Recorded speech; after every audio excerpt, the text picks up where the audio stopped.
Gear up for Sports Talk on the South Carolina Radio Network. It's your final word on sports all across the state. Be a part of tonight's show. Call us at 800-956-7266 or email talkback@sportstalksc.com. Now here are your hosts, Phil Kornbluth, Kevin McCrary, and Tom Hayes. God's plan. I'm not going to question it at this point when I'm, having a national championship net around my neck. Really productive day today. And really, again, thought it was the best day offensively that we've had probably all spring.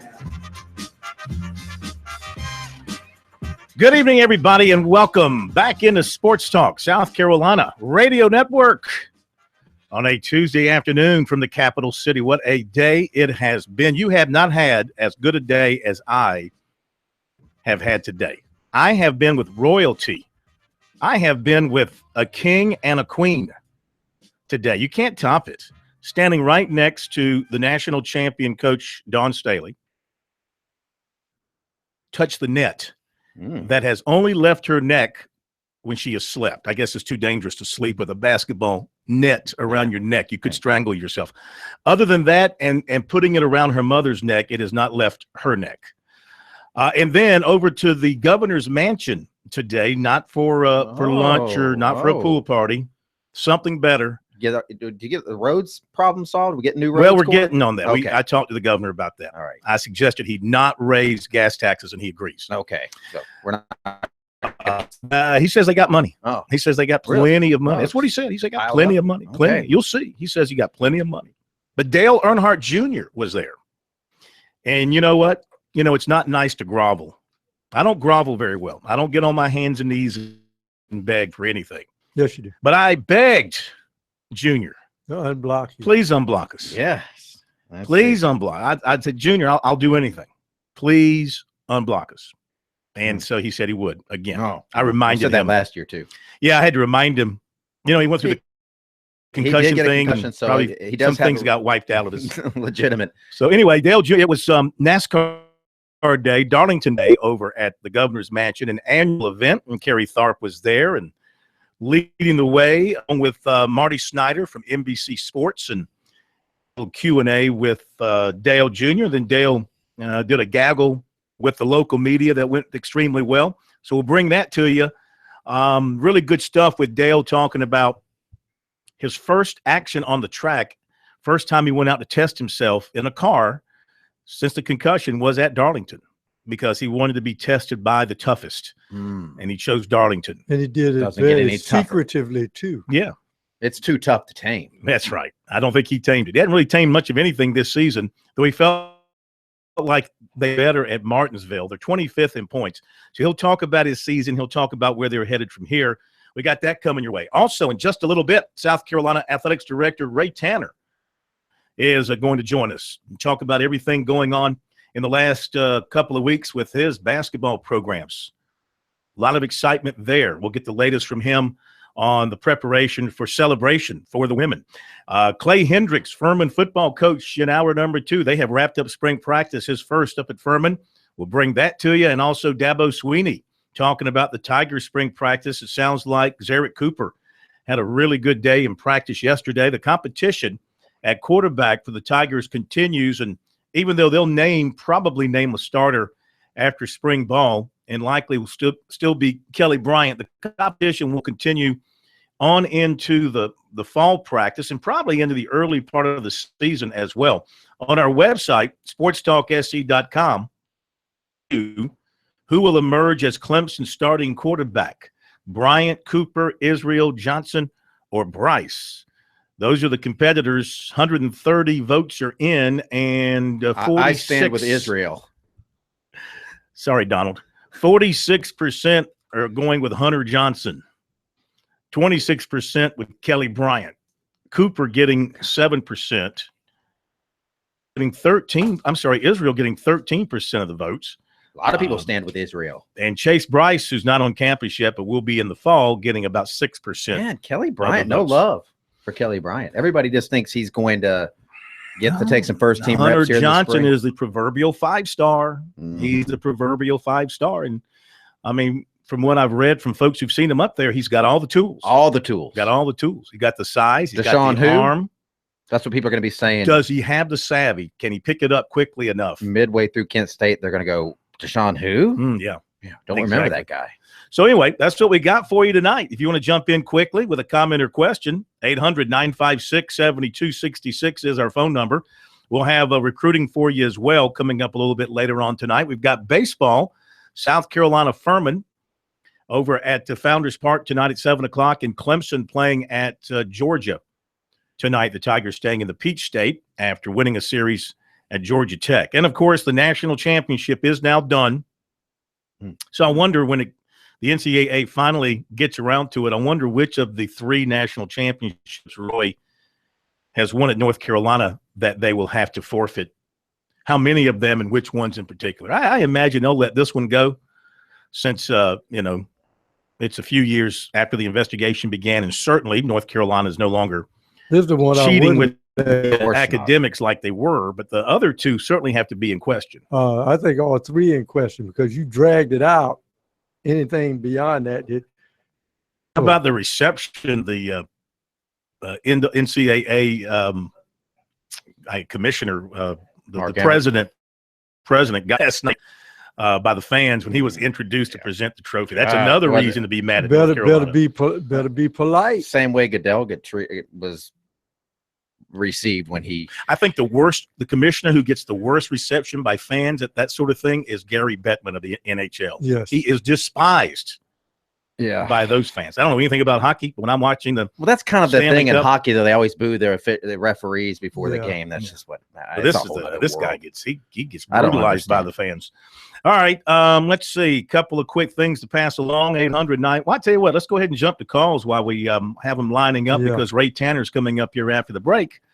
So let's go to Brian in Lexington. Our first call. By the way, Jarmar is back. Our first women's basketball call of the year. They win a national championship, and people want to talk about it. And we should welcome Jarmart back to from Japan. Sports Talk from He got through customs. Barely. They had to take some contraband away from him. Sukiyaki to you, Jarmart. Sukiyaki. All right. Brian in Lexington. Hello. Welcome to Sports Talk.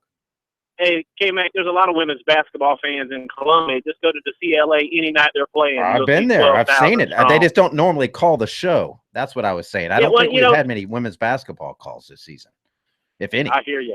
Hey, listen, my question, I don't know if you guys have posed the question, but obviously Elena Coates is leaving. You got the transfer from Kentucky that's going to step in, hopefully, and fill her shoes. But now it came out today that Kayla Davis and Alicia Gray are going to declare, or they did declare for the WNBA. So how do you guys, obviously that's a big hit for Dawn Staley because I don't think she has 2 players that's going to step right in and fill those shoes. That's a pretty big hit for them to look at repeating that next year. I think with the whole team coming back, I think they had a great chance. But with those 2 girls, if they do leave, I think that's a big hit for her program. It's a big hit from experience is concerned, but look at her recruiting class. She's got a good one. Always. She recruits extremely well, and she thinks that this will allow them to the championship should allow them to expand their recruiting. One thing that she said today that they have not done, in her opinion, is go beyond the tri-state area and really get a great player outside of the boundaries of South Carolina, North Carolina, Georgia. We got Kelsey Bone. She didn't stay. She had somebody to stay in the program. Didn't she get a commitment from a guard in this class from what? Illinois or Indiana or whatever? Yes, she did. You're right. They're losing. When you lose a player like Coates and you lose those other 2 players who are headed to the draft, quality players, all 3 of them, can you replace them? But you know what? You're going to have probably the best player in the country to build around next year in Aja Wilson. Run much more of your offense through her.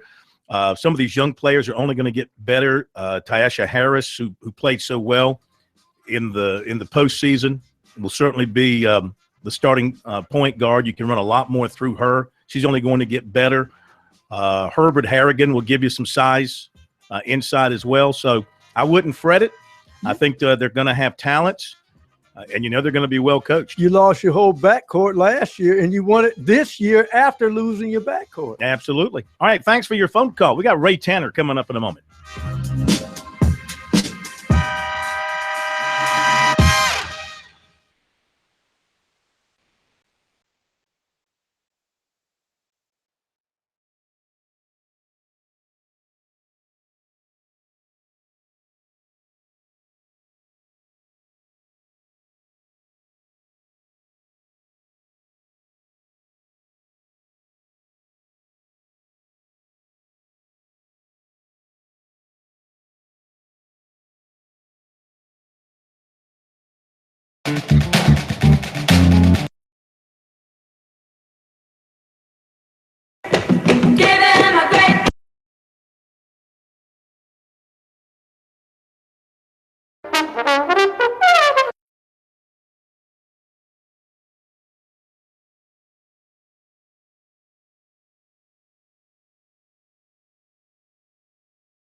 Welcome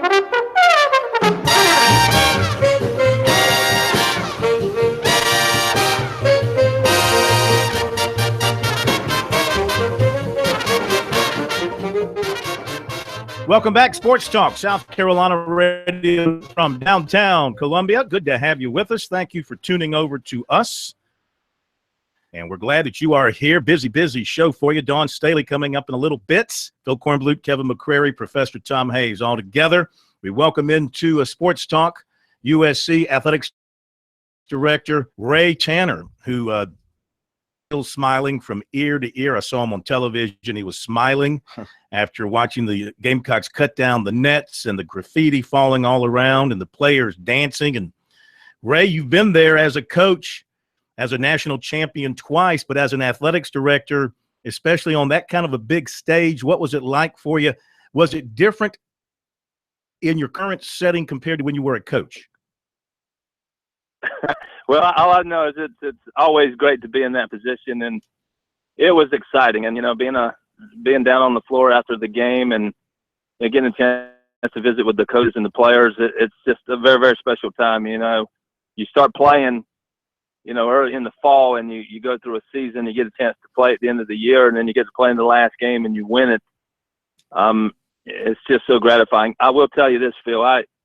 Somebody asked me if I was nervous. I said, much more nervous than when I was in the dugout. It's just a different position. Yeah. And, I don't have any control other than clapping at the right time. So, but it was a joyous occasion, no question about it. Yeah, they had a shot of you in the stands. I mean, I don't think it was of you. You were sort of they were one of the parents, and you looked pretty tense to me there as that game was winding down.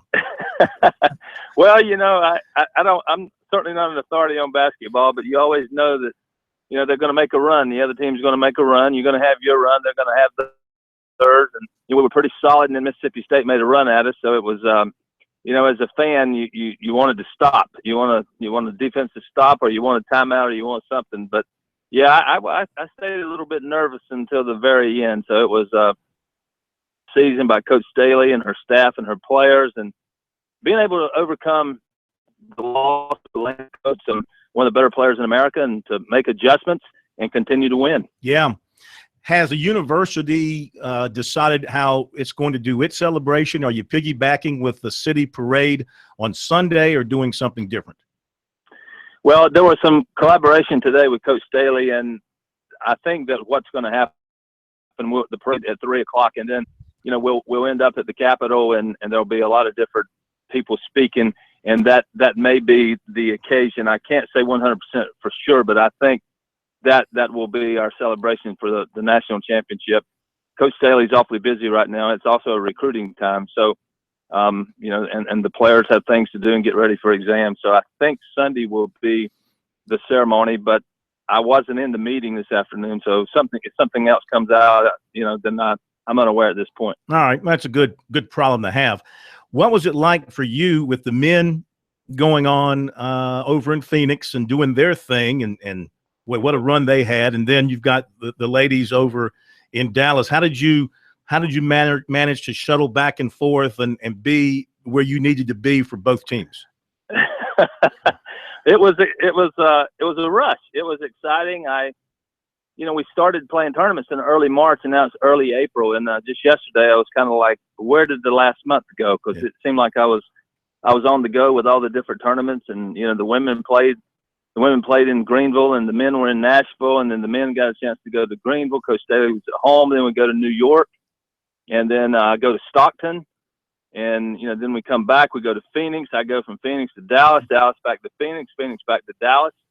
And somehow I ended up back in Columbia, after the championship game. So there was a lot of travel, but when you're in that kind of position, it was exciting. It really was a rush that you had, both your teams playing at the pinnacle of the college basketball season. So I was just so honored to be a part of that, and have Coach Martin and Coach Staley leading their teams to the Final Four. You ever seen Frank cry before? That was the first time I'd seen him cry, but he, I thought he was tremendous. people always ask me, that Frank Martin, he's a tough one. I go, not really, because I've gotten to know him over the years, and he's a very passionate coach. I wouldn't even use the word tough. I'd say he's a passionate coach, but off the court, he's one of the most beautiful people you'll ever meet. And I think that came out in full disclosure, during the men's basketball postseason run. So it was very special. Yeah, I was going to ask you about that, because everybody in the basketball world knows Dawn Staley, and now she's got the moniker of a championship to put with her election as the Olympic coach in 2020. And you got Frank Martin's courageous story, how he became the successful basketball coach, and both became the darlings of ESPN and CBS. Could you quantify from the success on the court the teams had with the tremendous stories that were told out there through the media throughout all this run for both of the coaches? It is very difficult, but I'll say this, you can have good teams, and, Coach Staley's team ended up as a national champion. Coach Martin's team ended up in the Final Four. But as you said, both our coaches displayed something that was a little bit different, and I think we're perceived maybe in a different way than we were before, and I think it was positive before. But getting to know our coaches, getting to know our players and our teams was very special, and I think it just said so much about who they are and what kind of teams that they coach, and about the University of South Carolina. It was very special, and that part, you go into it, you don't know that that's going to happen, but it did for us, and we're so grateful that it did. With all due respect to the baseball championship runs and the football program playing for an SEC championship once, and also playing in some New Year Day bowl games, do you think that last weekend, last Monday through the weekend, with the coverage that the programs got leading up to the respective Final Fours, do you feel like that's the greatest exposure USC athletics has ever had? Well, I guess that's difficult for me to answer, but I can tell you that there was tremendous buzz, throughout the country, not just the state of South Carolina, but throughout the country about our basketball programs, and certainly has to rank up there among the best we've ever had athletically. And we've had some really good runs. You mentioned the football success and what happened in baseball, but having both teams Final Four, and then having the attention that we got from the personality of our coaches and all that exposure that went along with that was something that was very, very special for our university. I know that with this run, Frank Martin, he was already a household name, but he became almost the nation's sweetheart, it seems like. And one of the reasons why maybe he didn't come up for a lot of the jobs, you signed him up for a contract extension last year with that big buyout. Now, that said, with what he's done here, do you sit down with him again and look at reworking that contract again, and maybe same for Dawn Staley? Well, I'll be very honest with you. I'm the athletics director. I'm also very personable with our coaches, and I believe what has been accomplished is exemplary. If you know Coach Staley, it was never if she was going to win a national championship, it was when. And if you were around Coach Martin like I was from day one when he got here as a coach, Eric Hyman hired him and he inherited me. So from the first year of practice, I can remember the passion and the intensity. And that was his first year, and it never wavered, even though it was a year of transition. And then in year 5, he gets to the Final Four. So to get to your question, are we taking a look at the future of both our men's and women's program as far as contractual relations? Absolutely. So I answer to the Board of Trustees and the president of our university, but it is likely that I will come forward with a recommendation that affects both of them. All right, Coach, can we hold you over for a couple of moments?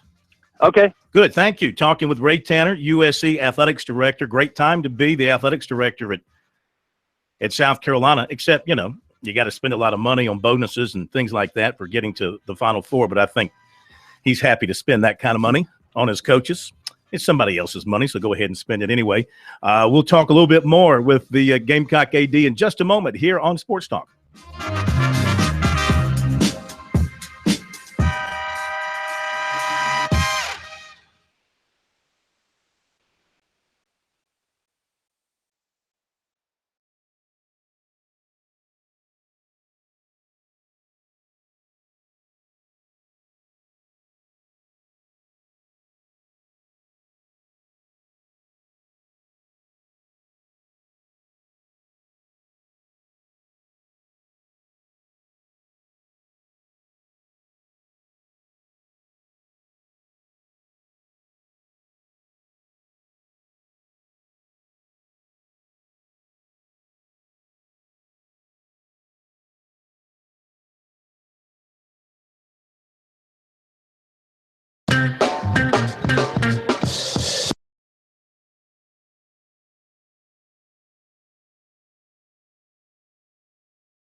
Welcome back in, everybody. Sports Talk, South Carolina Radio Network.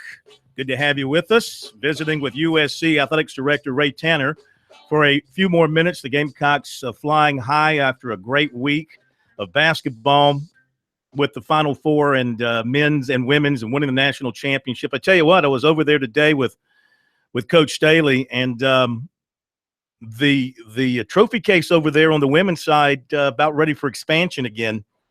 That thing's filling up. There's not a lot of room left in there.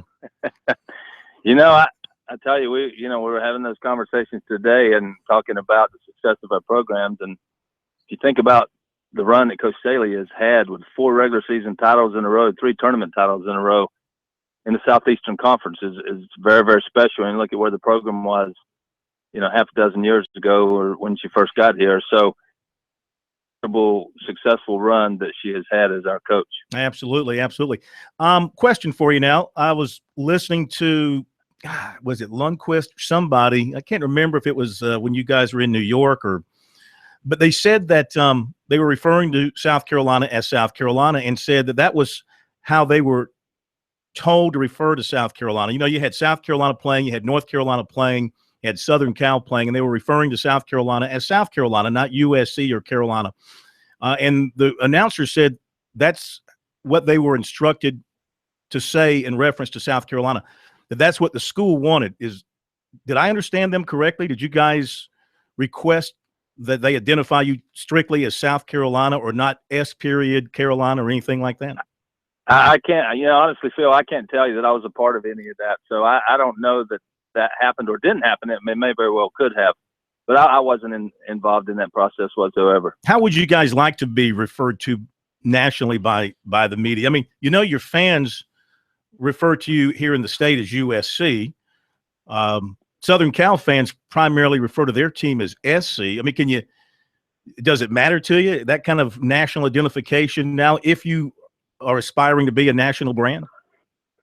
Well, I think that we have those conversations, and there's people that are very passionate about it, some not so much. But a lot of times I will just say Carolina, and I'm talking about the Gamecocks, and then other people it's South Carolina. So I don't know that what will happen going forward if you try to identify a specific brand, but I think it's all good. I think that what happened this past weekend with our teams, people certainly know who we are if they didn't before. Yeah, of course the Gamecock logo got a great deal of play, and certainly people recognize that now.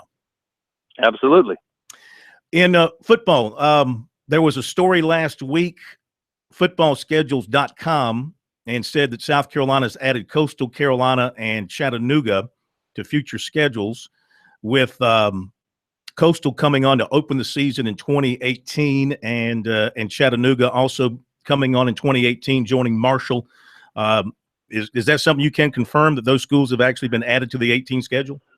Yes, that is confirmed, and I'm certain that the contracts, almost certain that the contracts have been signed. But certainly Coastal 2018 and 2020. As you remember, a couple of years back, maybe 3 years back, there was a lot of conversation about the SEC going to 9 games, and we didn't know whether that was going to be a possibility or not. But it did hamper us with future scheduling. It kind of slowed us down, and now we're trying to schedule some years out, not really knowing what the future holds, but we are scheduling ahead, and those 2 teams you just mentioned are ones that are on our schedule going forward. Do you think, looking at that schedule, of course, you've got Clemson and you've got your 8 SEC games, and I would think 2018 Muschamp, knowing the team that he'll have in 2018, he might be thinking along the lines of winning the SEC and being in the playoff picture. Will that strength of schedule be strong enough, you think, to help them if it comes down to a crunch between them and some other teams, and the committee's looking at strength of schedule, when you see that you're playing Coastal and Chattanooga and Marshall on the same year? Well, I think sometimes when you schedule so far out, you really don't know whether it's going to help you or hurt you. I think recently I just saw that our 2017 fall might be the 10th toughest schedule in the country. Mm-hmm. La Tech is a really, really good team now, and they might not have been when we scheduled them, but and of course Clemson's on there, so it's like 9 games. I guess if you get very technical, it's just too early to determine whether or not it would be a positive or negative. If you're successful in the SEC and successful against Clemson, the strength shakes out and protects you. But obviously it could come down to possibly the strength of schedule, but it's very, very difficult many years out to know whether it's going to be exactly like you want it to be or not. How'd you like what Muschamp said the other day when somebody asked him about the success of the basketball teams, and he said, he told his players, hey, look what the baseball teams have done, look what the basketball teams have done. It's time for you guys to do something. I mean, how do you as the AD reacting, taking that kind of an approach? Well, I love it. I mean, I got a chance to visit with him a little bit today, and we were talking. I was trying to talk a little bit about the spring game because I missed it, and he was talking about basketball and their success. So I didn't get as much football out of him as I wanted to today. But it was, it's great. I think it's wonderful for all of us. Whatever sport is having success, we feed all of each other, and it's all of our jobs as administrators here to try to get in a position that our student athletes can be successful. And I think coaches do believe that it makes a difference. And you can talk about a family group and a group of coaches that work well together and bond well together. I think we have a group of coaches that are extremely competitive, and they're worried about winning the next game. That's not always the case, based on different circumstances. And I love what he stands for as our football coach, and I think it's pretty evident what's happening here in basketball and Coach Holbrook's team and golf and tennis, and we go on and on. We got some very competitive coaches that invest and try to get in a position to win at the highest level. Corn kind of talked about the branding and things that you guys are doing there. I know you made a hire with Justin King that made a lot of people excited about what you're doing social media wise. What sort of changes do you expect, and what things do you think he's going to implement that you're looking for from a branding and a social media standpoint? Well, Justin is just a young man. When I had a chance to visit with him before we were able to hire him, sitting down with him in a conversation about a University of South Carolina graduate, and his passion for what he does is like a coach trying to achieve at the highest level. And I was inspired by that conversation, the difference that he can make, and his team that they can showcase what we're doing in a way that maybe other schools haven't been able to yet. And I think it does make a difference. And I'm not one that thinks you have to be or spend more money or have anything nicer than any other school, but I think you have to be in a position that you put your best foot forward and you're extremely competitive in whatever field it is, whether it's a field of competition or whether it's the creation of media content or digital content. So I think he's one of the best in the business, and I've watched him at work, and he's like a head coach in his department, and he's tireless. Are basketball ticket prices going to go up? Oh, we're going to double or triple them? No, I don't know. I don't know. It as you're well aware, it takes whether you're here or another school in the Southeastern Conference, it takes a lot of money to run 21 sports, and we've got tremendous donors and a great fan base, and we're able to operate in the black, and we want to continue to do that. I'm not one that gets excited about increasing ticket prices and increasing any type of fees, but there are times that you have to do that to make sure that you're operating in the black and you're paying all your bills. So that's where we are. But we haven't taken a look at that obviously at this point. All right, Coach. Hey, congratulations once again. AD's love for their teams to win national championships, no doubt, because that looks good on your side of things as well. So we congratulate you and we thank you for your time. Well, thank you. Great to visit with you. As always, thank you very much. All right, that's USC AD Ray Tanner with us here tonight on Sports Talk. Dawn Staley coming up after the break. We got recruiting for you as well. Dale Jr., a little football too.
right, thanks again to Ray Tanner for being with us tonight. Dawn Staley coming in. South Carolina Forestry Commission reminds you insects and diseases can be moved hundreds of miles in firewood in threatened forests and campsites, neighborhoods, state and national parks. Help protect the trees you love by purchasing firewood at or near where you burn it. For more information, visit don'tmovefirewood.org. Over at the women's basketball offices today,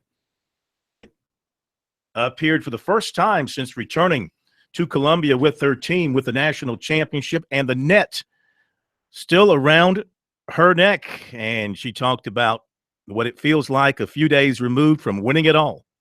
Just happy, really happy. I didn't sleep right in my bed last night. Haven't had much sleep.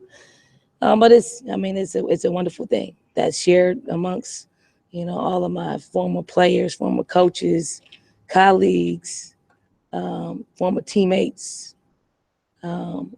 Everybody gets to share in this moment. Don, what's it like to get congratulated by Bill Clinton and LeBron James? Bill was kind of expected because we spent some time together. Bill. President Clinton. LeBron was a little surprised, especially, with him. I'm having a dream like he was cheering with us in Columbia. He's welcome to come though on Sunday. Have you taken off the net yet? I've taken off the net to sleep, but other than that, it's been around my neck.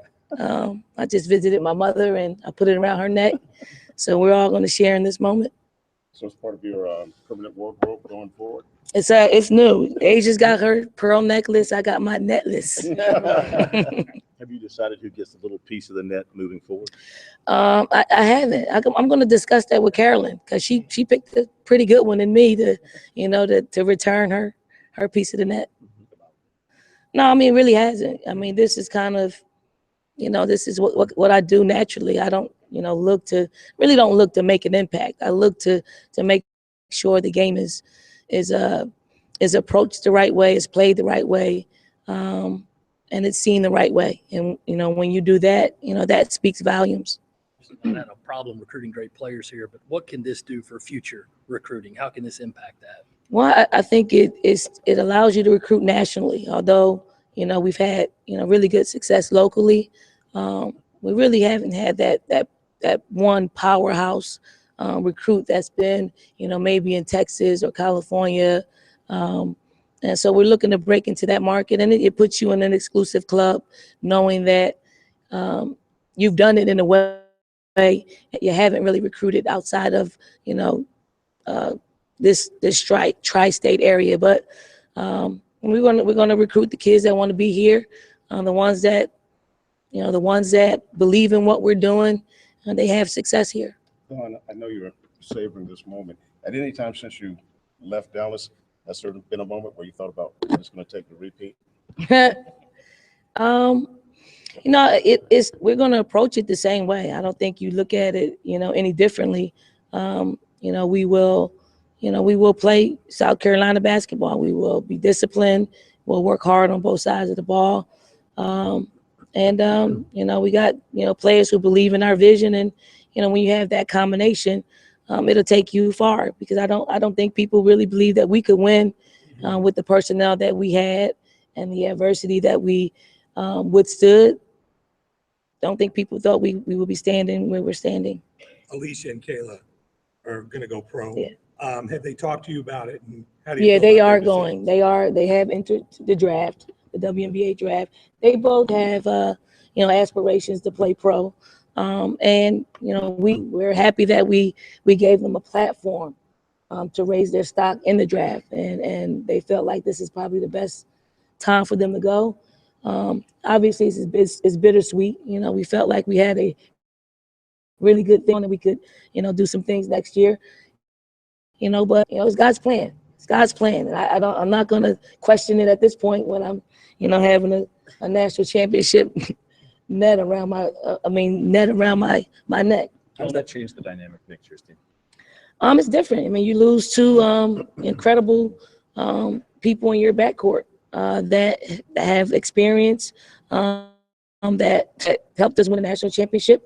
But the cupboards aren't bare. We got, Bianca Cuevas, we got Danye Clowney, we got two guards coming in. Actually, we got, another one can swing. Lily Grissett can swing to the guard position. The cupboards aren't bare. We got people who have experience, but certainly losing, two players of their caliber, you're gonna get hit, pretty hard with it. But, I'm glad it's the plan there. How helpful can Coach Tanner be when you talk with him about how to defend a championship, since he's been down that road? Yeah, he's one that, I'll talk to a little bit about, how do you get back to that point and keep your people focused in on the task at hand. And I'll talk to Boo Majors too. She's won the national championship. Curtis Fry, they've won national championships, and how they've, things that they would do, the same or differently, just to, continue to stay at that high level. Does your desire, having won it now and kind of reached the mountaintop, do you think your desire, your fire changes at all? I'm greedy. I'm greedy when it comes to success. You have to approach it that way. If you just settle for, what you've done in the past, that's where the height of your career will be, is in the past. I am basking in our glory right now, but come maybe a week or two, we're gonna get back to prepping for what we need to do to get back and win another national championship. Speaking of your competitiveness, is there any little piece of you that regrets that you didn't do this against Connecticut? You didn't get a chance to play them in the national game and beat them for the national championship? At that point, I really don't care who was our opponent. I think this was destined to happen. And when it's destined to happen, it doesn't matter who you're suited up against. I think we're supposed to be national champions this year, and whoever was our opponent was our opponent. All right, Dawn Staley from earlier today over at USC, and they do have a loaded up trophy case over on the women's side of things. I mean, you've got, as Tanner mentioned, you got those regular season and tournament championships from the SEC. Plus, when you win a regional, you get a trophy, you get a net from that. And the national championship trophy stands alone in the women's office. It's not in the trophy case yet. It's at the desk there in the women's office. And it just, it just tells you how good they have been over the past 5 or 6 years. Once she got it going and rolling, even though they're losing those other two players along with Coates, I don't see any let up in this program moving forward. Well, it's interesting because they kept talking about Gino Auriemma needs a foil. He had Pat Summitt for a while, and now she's gone. And, of course, he had some battles with Notre Dame when they were in the same conference, when they're in the Big East, but that's not here anymore. So it'd be interesting to see what happens along the way. Who reloads quicker? Does Connecticut get back to the pinnacle and start another 100-and-something win streak, or is it Dawn Staley's mantle to grab and see how much she can build at South Carolina? UConn, with all those players coming back, they're going to have a mat on. I mean, they're going to really want to beat people next year. Do they play again next year? Do they extend that series? I I think they did. believe they did. And are they? They'll be in Columbia. They'll come to Columbia this year. That should be a monster game. Here's the deal I was talking about. Maybe that one year when they had those young players, if they'd have had a Notre Dame in their conference, somebody to challenge them, they may have withstood the onslaught that Mississippi State hit them with early. But they weren't used to being that close. Yeah, but they came back and they had the lead, and you give Mississippi State credit. Interesting how Schaefer played that fourth quarter with William on the bench the entire quarter. He must have figured she was just give out and had nothing to offer at that time. All right, top of the hour break. We'll be back.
Live from Columbia, this is Sports Talk on the South Carolina Radio Network. Be a part of tonight's show. Call us at 800-956-7266 or email talkback@sportstalksc.com.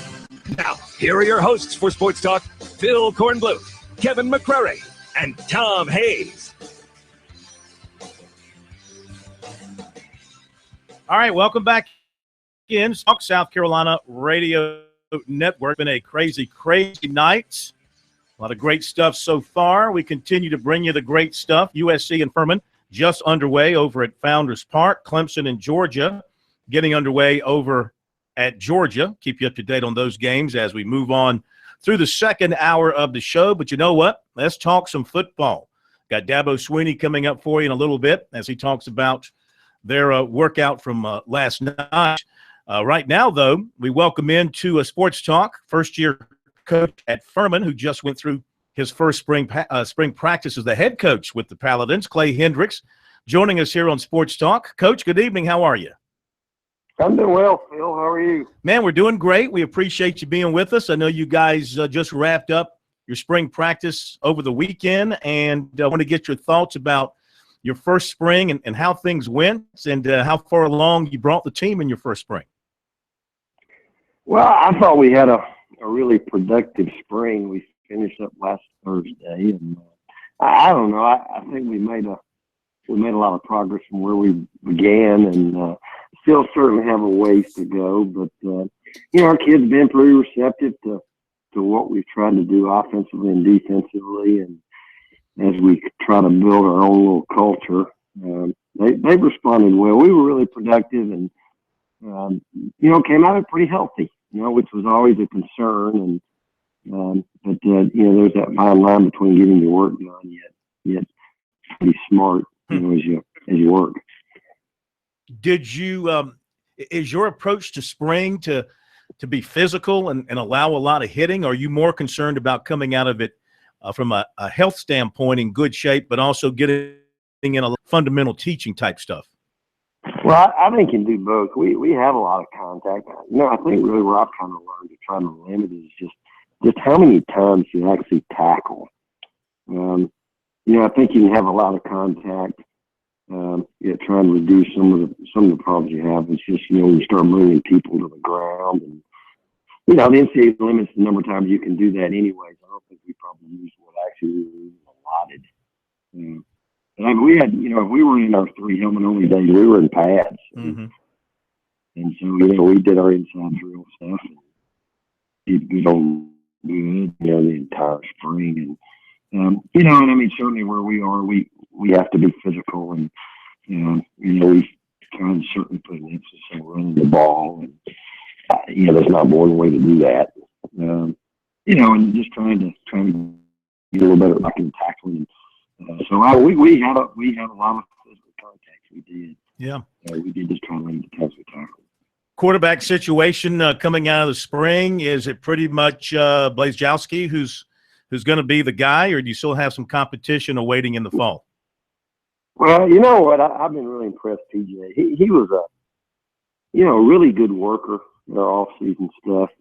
When you're watching his skill set, really athletic kid who throws the ball really, really well. I don't know if there's a throw he can't make. And, ultimately, I think he's the kind of guy, we're looking for, out of a quarterback. And so he will need to make a few plays with his feet. But I thought he had a really, really good spring. And, really smart football player. He did a good job of learning, what we were trying to do offensively. And it's kind of interesting to see how he continues to progress. So how much of what you did at Air Force and the kind of offense you guys ran there, how much of that did you implement in the spring? Was it a complete makeover of the offense? Yeah, go ahead. It was a complete makeover. Mm-hmm. I think you'll see some things in there that were, some of the Air Force stuff. I think you'll see some stuff in the Furman when we were there before. And I think you'll see a number of things there. But no, option football is a little bit of a part of my DNA, so you'll certainly see some of that.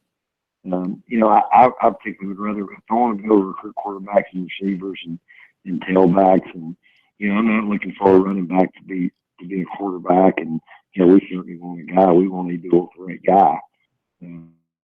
I think you'll see a little bit of all that. The neat thing about offense, especially this year, we've got, I guess six guys, and about five of us, a little bit different backgrounds last season. So it was kind of interesting to see how that kind of came together.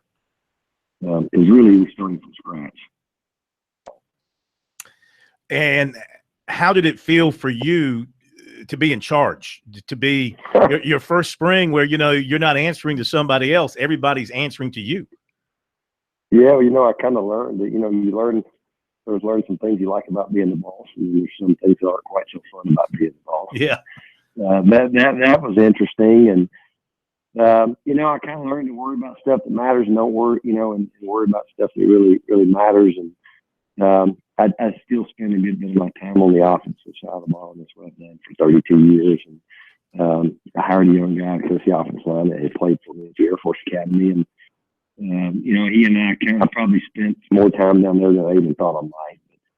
But, so I did spend a bunch of time with that group this spring, because we certainly have some progress we need to make. But no, it's been hired a really, really good staff, and got a couple of guys that have been head coaches. I got 5 or 6 guys that have coordinator experience, and so I was really happy how that turned out. And I think football, once you start, other than certainly I've worried for years just about my group in my recruiting area. Now you're worried about everybody, and so that was uniquely different for her. But I've kind of enjoyed that too. Yeah. On the defensive side, what'd you see over there?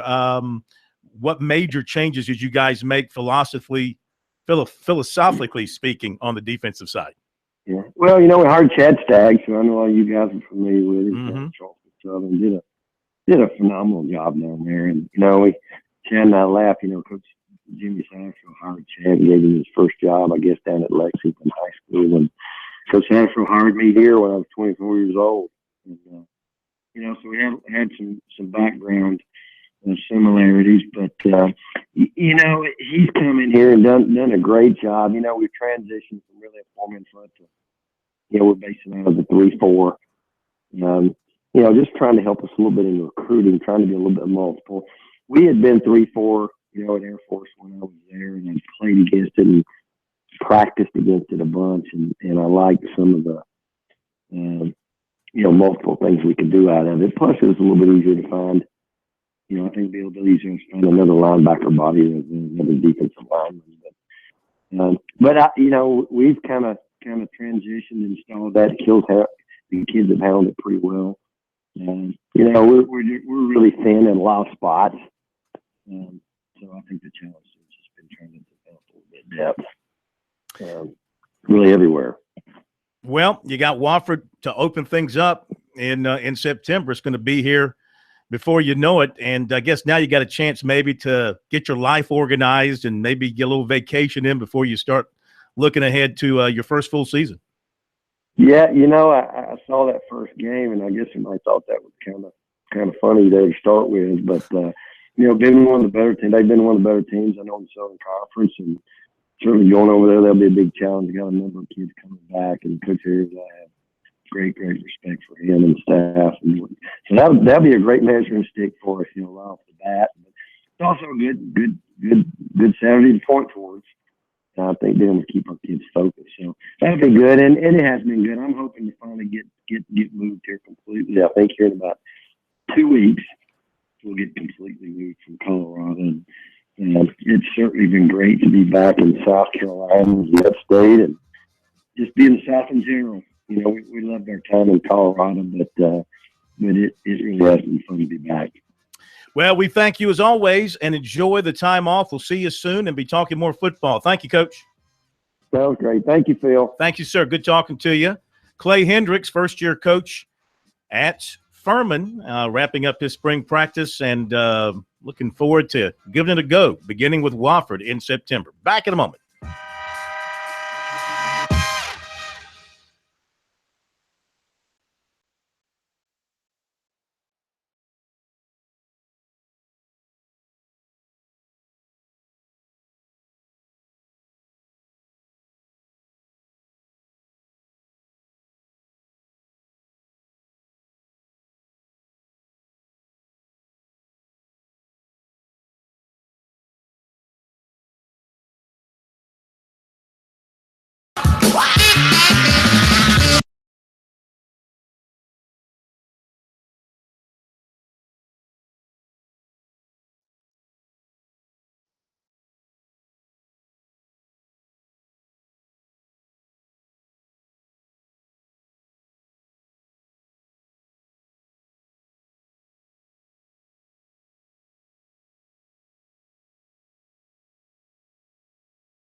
All right, welcome back into Sports Talk, South Carolina Radio Network. Coming up, recruiting and some words from Dabo Swinney about the progress the Tigers are making. We got time for some phone calls that we can work in as well. Anything you want to comment on what you've heard tonight from Ray Tanner or others, 800-956-7266 is the number. The Masters, of course, preparing to get rolling on Thursday. Pairings were announced today. Of course, there's some great pairings. It's going to be a very emotional, the first without Arnold Palmer in a long time, of course, and everybody heavy-hearted over that. But if the weather cooperates, should be another great golf tournament. And the RBC Heritage is coming up next week, beginning a week from Thursday. The RBC Heritage, presented by Boeing, activities start on the 10th. And in fact, a little bit of news that they'll have their annual parade on Monday. A new start time, if you're heading down, is 10 o'clock. Defending champion Brandon Grace and others will march in the parade around the Harbortown Yacht Basin. The Citadel's Regimental Pipe Band will provide the sounds. They will also, along with focusing on Grace, who'll be presented the captain of Gentleman Golfers plaque in his tartan jacket. There's also going to be a moment to honor Arnold Palmer. His grandson, Sam Saunders, former Clemson player, will be in attendance. And in keeping with paying respects, Low Country first responders will be recognized for their valiant support during Hurricane Matthew. All that coming up on Monday down at Harbortown, leading up to the tournament. You haven't gotten your tickets yet, there's still time. Get your tickets now at rbcheritage.com. That's rbcheritage.com. Recruiting now on this Tuesday night. Busy day, yes. You okay, Kim? What are you talking about? I heard a little noise. Is that you? No. I thought I heard a little noise. Oh, no? Okay. Okay. All right. I am okay. I am okay. All right. I just didn't know if you know, running. I don't know what noise you running heard. or producing noises over there. No, I don't, not that I'm aware. Did I mention the baseball? Let me do the baseball first. Clemson up on Georgia 2-0 after one. Williams with a 2-run homer for the Tigers. Furman on top of USC 1-0. They're in the top of the second. Furman scoring a run in the top of the first, and that run coming on a wild pitch. So Furman up on USC 1-0. Cody Morris fast ball says wild pitch. Cody Morris starting on the mound for the Gamecocks this evening. All right, recruiting now. Linebacker Azeez Ojulari, 6'3", 222, Marietta, Georgia, was at Clemson yesterday to watch practice. He also picked up an offer from USC yesterday. Clemson has not yet offered, but is very interested, and he's interested in both the Tigers and the Gamecocks. Of course, he was impressed with what he saw at Clemson. His offers include USC, Georgia Tech, NC State, Oklahoma, Wake Forest, Maryland, Southern Miss, Iowa State, and others. USC being his first SEC offer. He was excited about that, and he plans to visit there at some point. Defensive back Chris Smith of Hapeville, Georgia, one of the top corners in the country based off his offer list, which includes USC, Auburn, Southern Cal, Ohio State, Michigan, Georgia, Kentucky, Kansas State, and others. He was at USC last weekend, and the Gamecocks have moved into a prominent place with him. He enjoyed it, been talking to Travaris Robinson about the scheme. He's got a good chance to play there. He said Muschamp was kind of telling him the same stuff. They really like him, and he said they tell him that they need him, so his relationship with the USC coaches is good. He said other schools strong on him right now are Michigan, Ohio State, Georgia, Alabama, Florida, Oregon, Cal, and Tennessee. He's been to Alabama, Georgia, Michigan, Michigan State, and Ohio State. Today he's at Tennessee, and tomorrow he goes back to Alabama. He said USC will be part of his short list when he puts it together. 2019 receiver Dominique Blaylock of Marietta, Georgia, was at Clemson Monday. He's also a major USC target in that class. The son of Mookie Blaylock recently had surgery for a broken ankle he suffered in a baseball game. 2019 receiver Jacoby Pinckney of Dorman was offered by Georgia. USC offered 2019 defensive lineman Lloyd Murray Jr. of Wichita Falls, Texas. He's a Florida State commitment. 2019 defensive back Akeem Pauling of Ben Lippen was at USC Saturday for the spring game. That was my, that was okay? my computer making those noises. Telling you, I'm hearing things over here. Well, that's not uncommon, but that was legitimate that time. Pauling says his visit went well, that Robinson said they're pleased with how much bigger he's getting. He said Bentley was happy to see him there too. He talked about him coming to summer camp. He said Clemson and Georgia Tech are also in touch and want him to visit. Clemson target defensive lineman Teron Vincent of IMG Academy committed to Ohio State.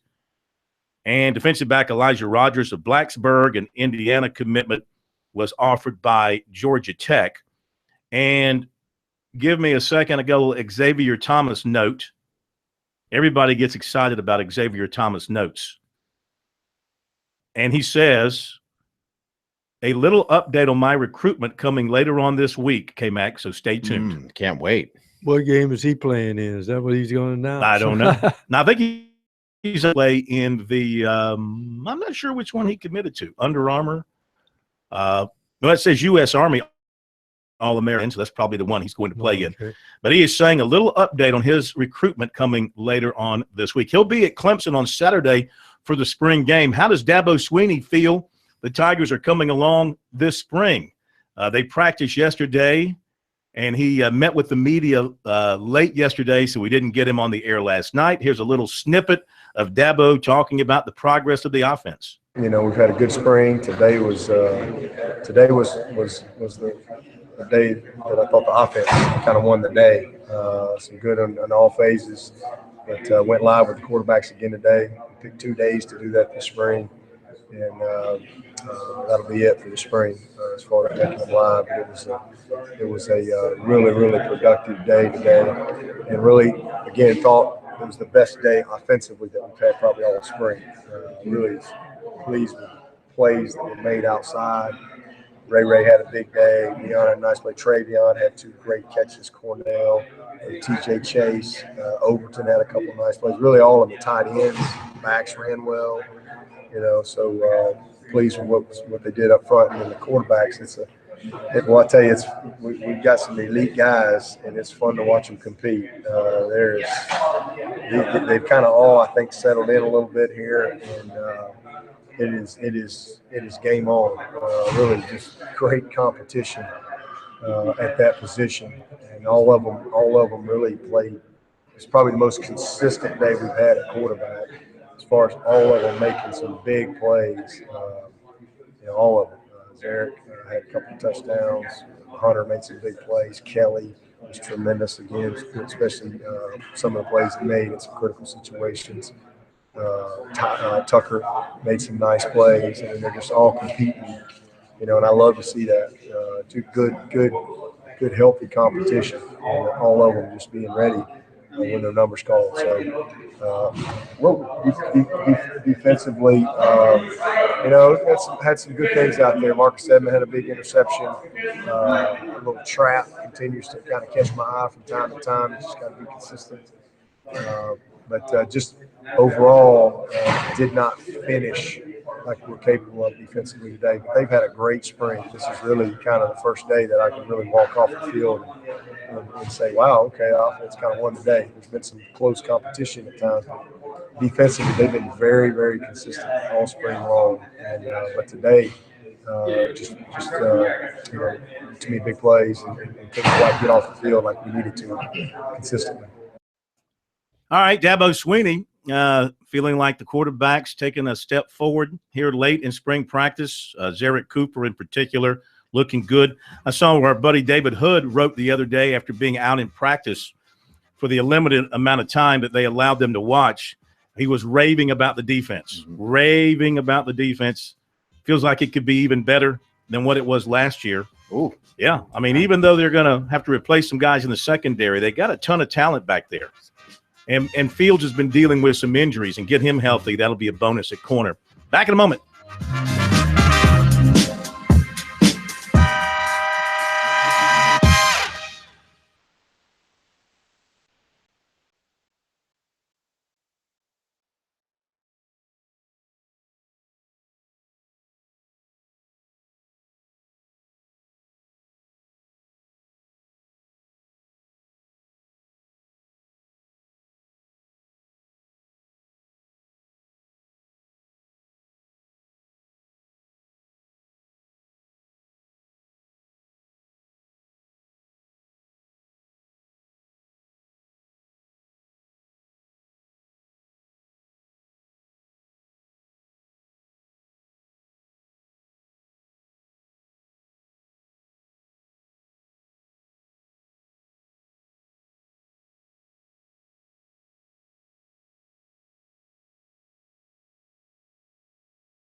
because we put so much thought, and it wasn't a lot of fun because it wasn't.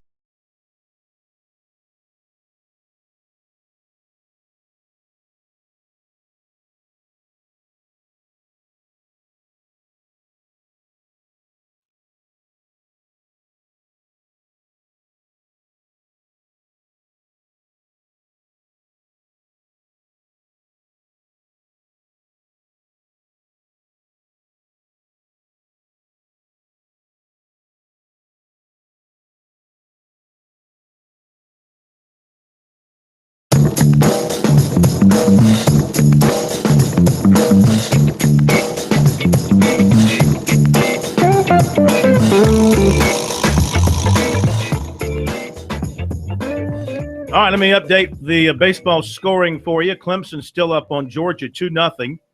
They are in the bottom of the second. On the bump for the Tigers this afternoon is Tyler Jackson. He's done a great job for him this year. He's given up one hit in 1 2/3 innings. USC Furman still Furman leading the way, 1-0 in the bottom of the second. Gamecocks do have runners on the corners as they are threatening to get on the board in the bottom of the second against the Paladins. Coming up in just a moment, I'm going to hear from Dale Earnhardt Jr., who was in Columbia today. Always fun to hear from him. Want to remind you, if you're heading out to the ballparks in Columbia or up at Clemson or anywhere in between, that Founders is hitting it out of the ballpark. Founders Federal Credit Union's new office at the Commons at Bull Street in Columbia is opening soon. In the meantime, visit their on-campus ATMs at USC at the Russell House. Be sure to visit relaxjoinfounders.com to see if you qualify for membership. Over at the Governor's Mansion today, which I have been inside, and not just for a tour, K-Mac. Have you had the pleasure of going in on a social visit to the Governor's Mansion? No. Yes. Back in the days of Jim Hodges, I was his favorite sportscaster, along with Teddy Hefner. He once had us there for lunch. That's probably what cost him 2 terms.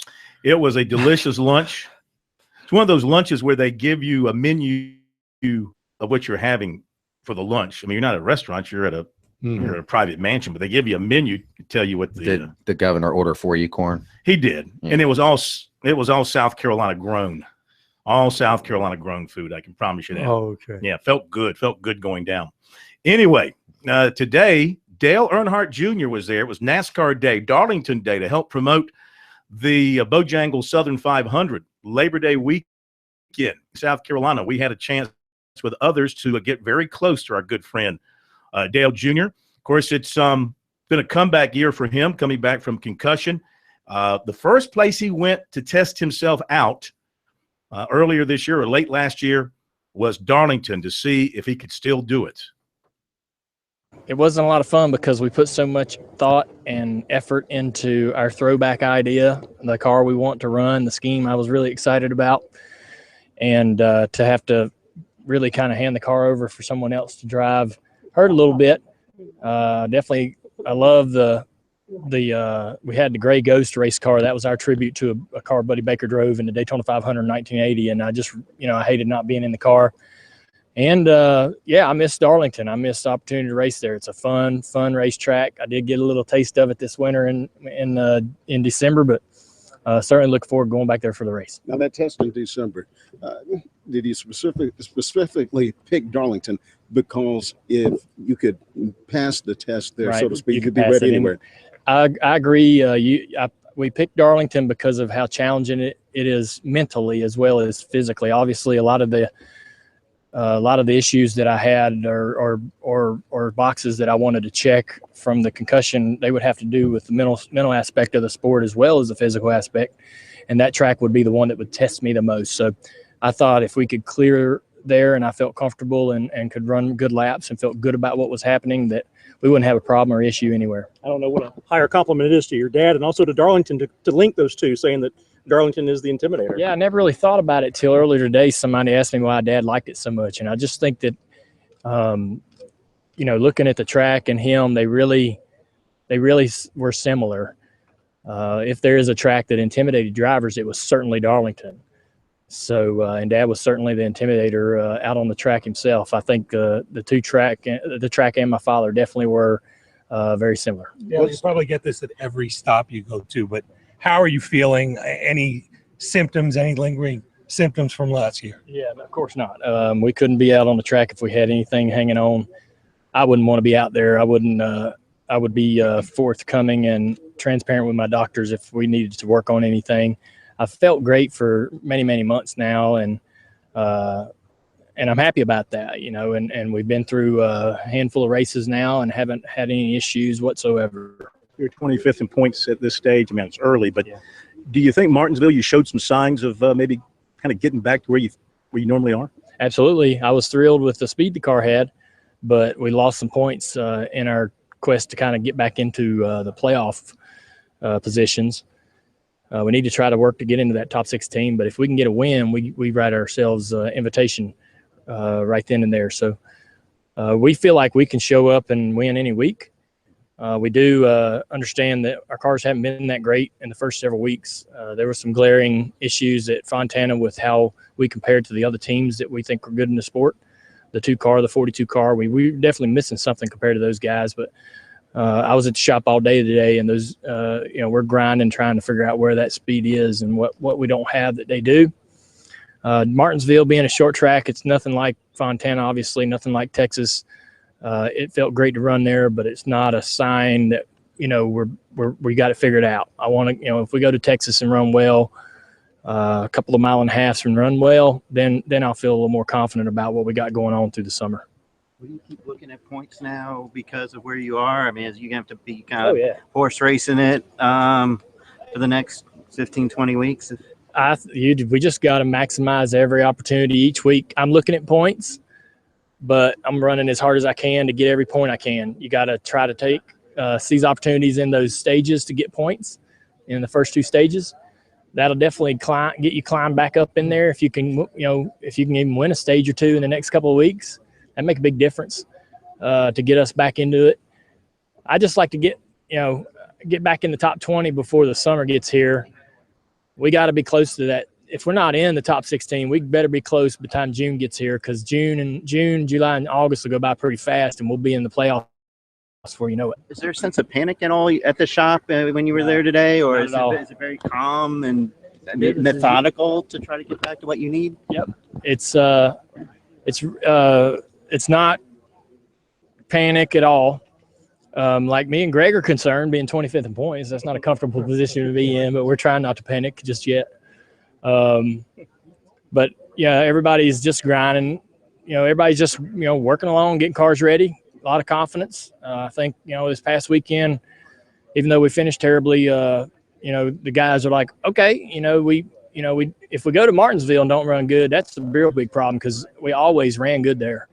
So we got in there and ran well. I think we had a top 5 car, and so there's some signs of life. I think if we had ran terrible, like we practiced 20th all day Saturday, if we'd have ran like that, I'd be pretty concerned. But luckily that didn't happen. We'll see how it goes this weekend. Yeah, we're several weeks into it. Do you like this stage system that's going on, and why? I like it because there's points available for performance throughout the race, and I've been in position to get some of those points a few times, and it's a little more intense than it has been in the past. And I think that's what we're trying to create, is some intensity on the racetrack, because that you can't manufacture that, and it's genuine.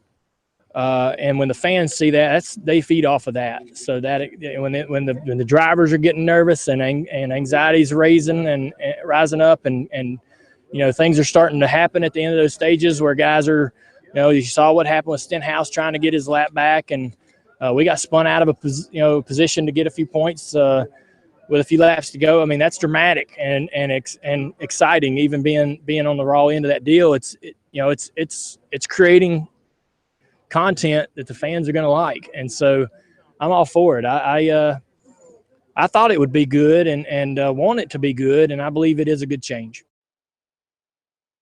All right, Dale Jr., who in typical NASCAR fashion, of course, came flying in to the governor's mansion in a chopper. beautiful chopper that was provided to him by Rick Hendrick.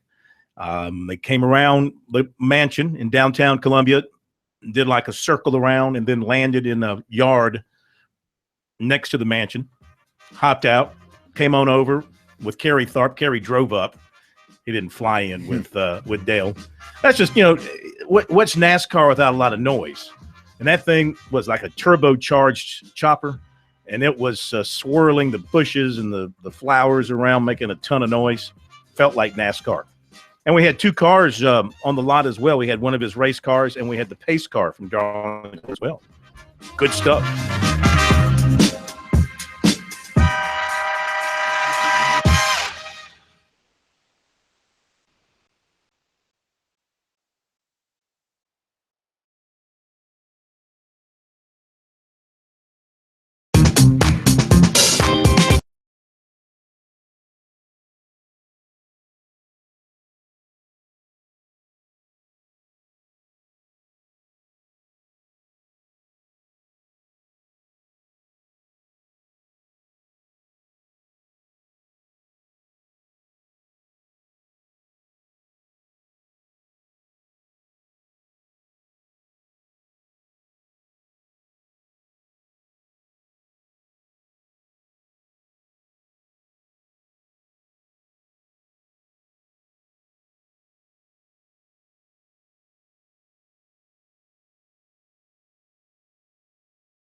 right, USC's tied it up with Furman.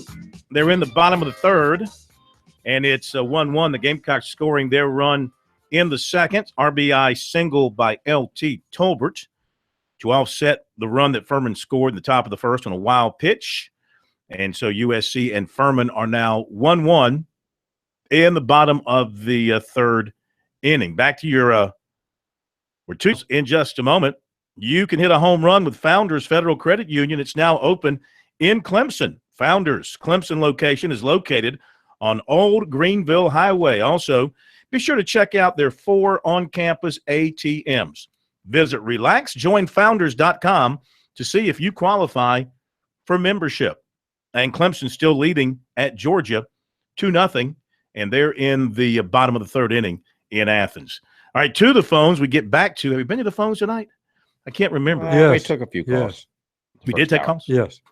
All right, let's go to Bill where? Bennettsville, probably. Bennettsville. Hello, Bill.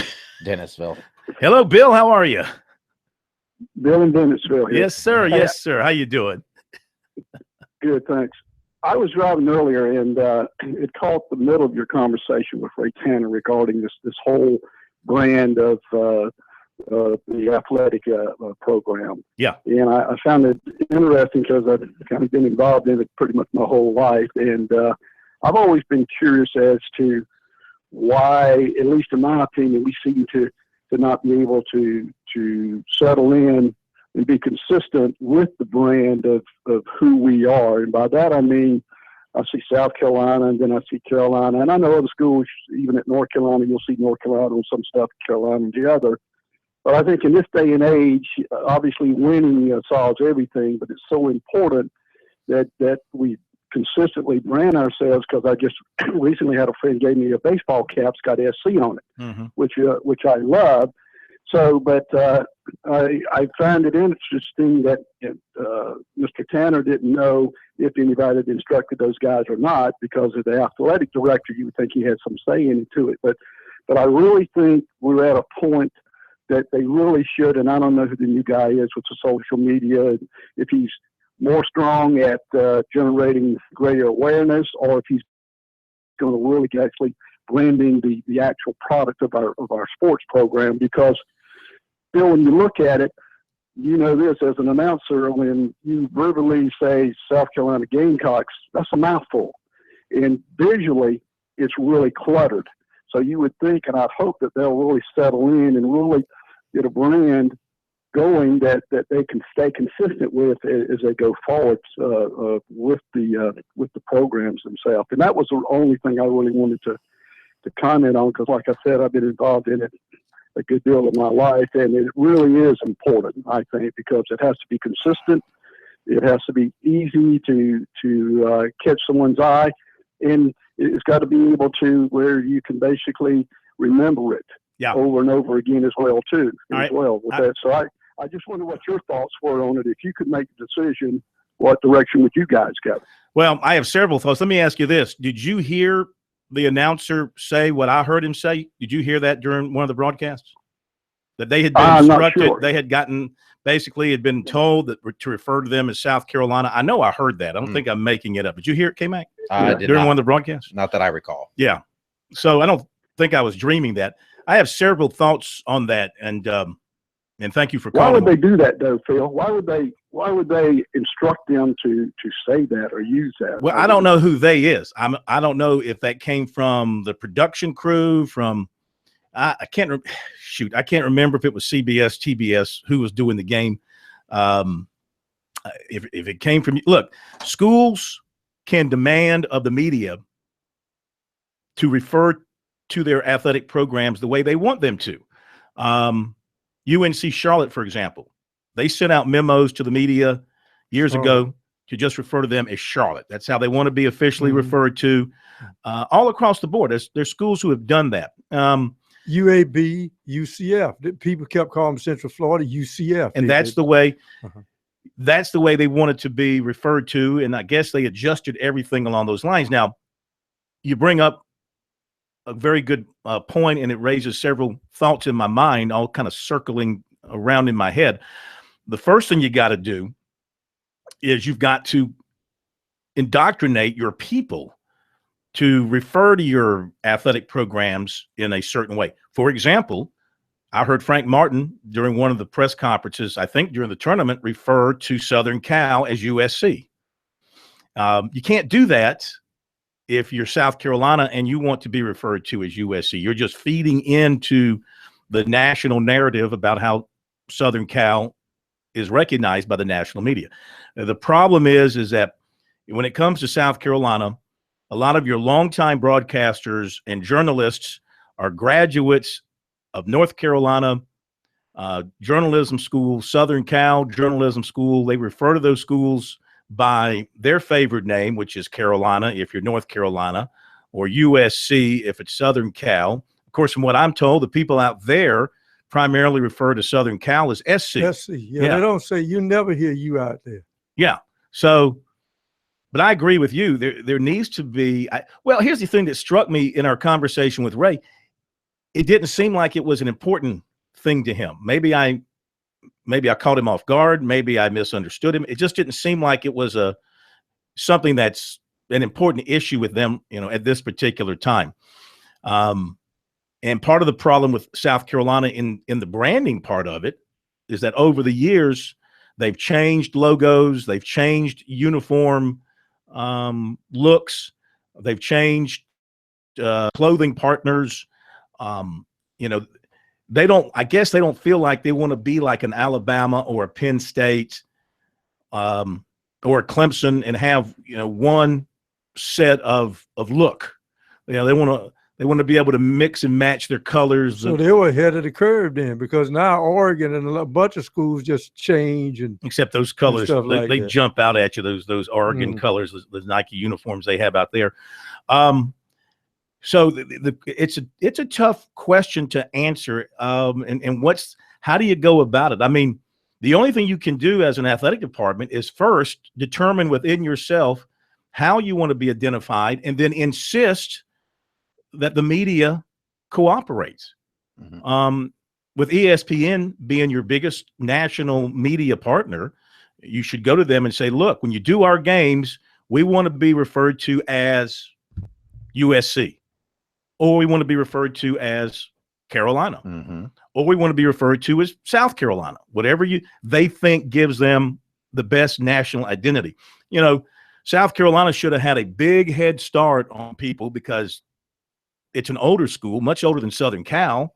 It's had an athletic department for well over 100 and some odd years. Their problem is they just haven't been successful enough to grab the national attention. Bingo. That's how you market yourself. You win. Remember, because if you looked at the logos, even in the Final Four, that Block C looks unique. Mm-hmm. It really does. So I like the Block C. I like the Block C with the bird. Until Oregon started winning, nobody knew what the O was. Mm-hmm. See, when you win, that will. Now, here's the interesting thing. If you listen to the SEC network, there are some announcers there that call South Carolina. Mm-hmm. Within the league, sure. Mm-hmm. I still say they're missing on their biggest branding opportunity. Cox. Fighting Cox. Mike McGee made sure that wasn't Super going Cox. to happen. I'm telling you, I mean, you can be a prune all you want, but a prude? A prude. Did I say a prune? A prune.